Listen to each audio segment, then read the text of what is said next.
Hello. Hello,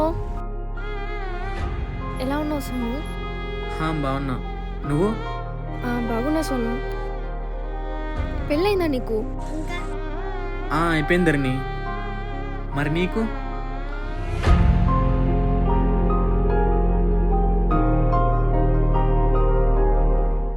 congrats Dharani. Thank you Sonu.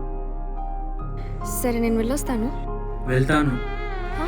వెళ్ళొస్తాను కాదు, వెళ్తానని చెప్పు. అదే నేను వెళ్తాను. సరే. అదే మా నాన్నకి పెళ్ళి అయిపోయిందని చెప్పావు. హృదయం